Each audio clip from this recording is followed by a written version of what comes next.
Hi, hello everyone. Magandang araw po.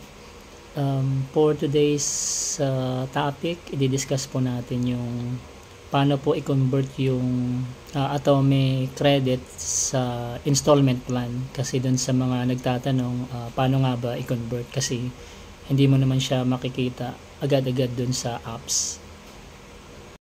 Itong Atome installment plan is lumalabas lang kapag between ng yung statement date at saka yung due date ng bill nyo. So makikita nyo yun sa app, mag-a-appear siya. Habang hindi pa dumarating yung billing statement nyo, hindi pa siya lalabas doon sa app. So kailangan hintayin nyo siya before nyo i-convert yung atomic credit nyo. Halimbawa, may utang kayong 3,000 pesos. So until dumating yung statement, hindi pa siya lalabas. So between lang siya ng statement date saka due date nyo. And kung may mga overdue kayong unpaid, hindi siya lalabas kasi lalabas lang siya kapag regular yung payment nyo.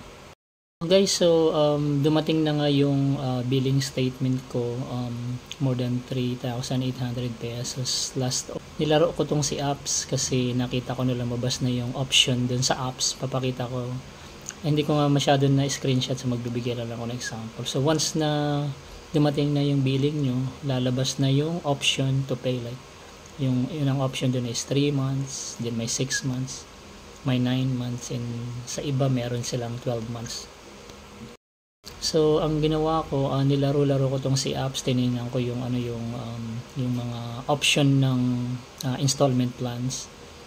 Tapos tinignan ko yung yung mga calculations.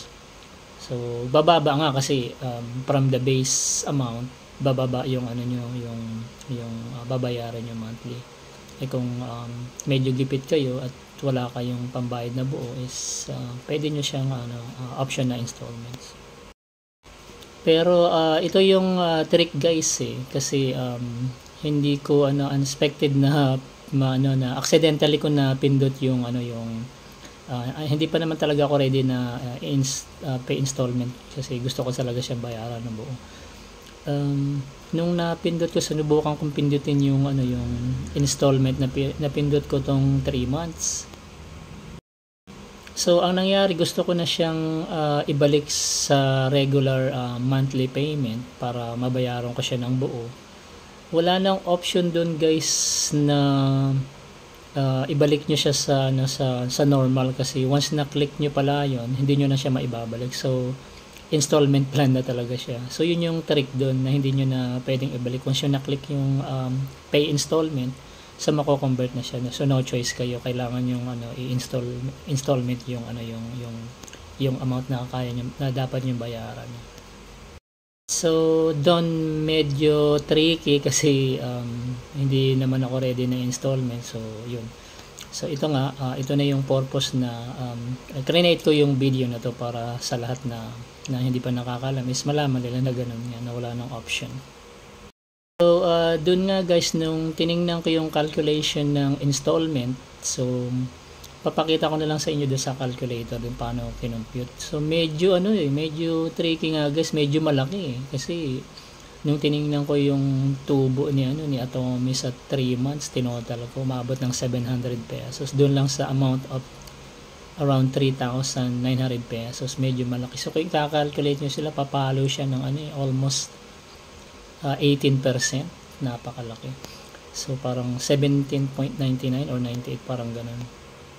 So in that case kasi parang mahigit pa siya sa 5,600 I don't encourage na mag-installment yun, unless talaga kung wala talaga kayong pambayad. Kung nagipit kayo, yun, pwede nyo installment yun. Medyo favor, parang ganun lang rin, nangutang kayo sa ibang tao na may tubo, pero medyo malaki para sa sa options na yun Dun I guess siyempre business nila yan, so doon kumikita si Atome. So for me, hindi ko siya ina-encourage na installment yun. Kung may pambayad rin naman kayo in a month, bayaran nyo na lang kaysa tumubo, kasi yung privilege niya, yung 40 days, yun yung wala talagang charges, yung extra fees. Ipapakita ko na lang rin kung paano ko rin itong binayaran tong si installment plan. Yung installment nga pala yung unang payment is the same ng due date. Kung ano talaga yung original due date, yun yung unang installment. So parang ma-apply na lang yung the rest sa pangalawang month onwards. Ito guys, papakita natin yung calculation. So 1,530 and 49 cents. Yan yung amount na charge ni Atome per month. So multiply natin yan sa 3 months. So papatak na 4,591.47 cents. So ngayon i-deduct natin yan dun sa original na billing statement utang nyo. So yan yung 3,891.07 cents. So pumapatak na kumita si Atome ng 700 pesos and 40 cents dun sa loob ng 3 months. So ngayon itong 700 pesos and 40 cents, i-divide natin yun sa actual amount na on your billing statement. So para malaman natin kung magkano yung percentage niya. So yan, pumatak na. Yan yung total. So i-multiply lang natin sa 100 so para malaman natin. So yan, so pumapalo ng 18% po guys. So sa pagbabayad, same process lang rin. Punta lang kayo dyan sa billing amount, pay now, tapos kailangan makita nyo yung actual account number nyo. So punta ka lang sa change, and then punta ka dun sa option ng bank transfer via InstaPay. So yan, confirm payment. So yan, lalabas dyan yung account number nyo. So yung account number na gagamitin nyo sa pagbabayad.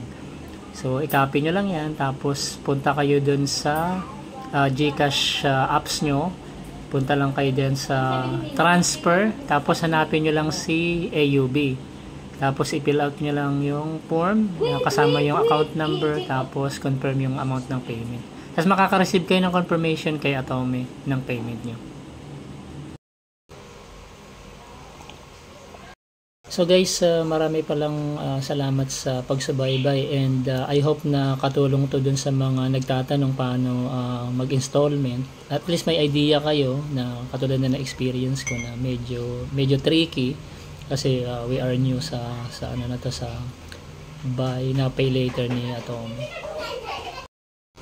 Alright guys, so kung hindi pa kayo nakaka-subscribe sa channel na to, please subscribe para kasama na kayo sa mga followers natin, and I hope na every video na i-upload natin is makakatulong sa inyo. And guys, hope to see you next time.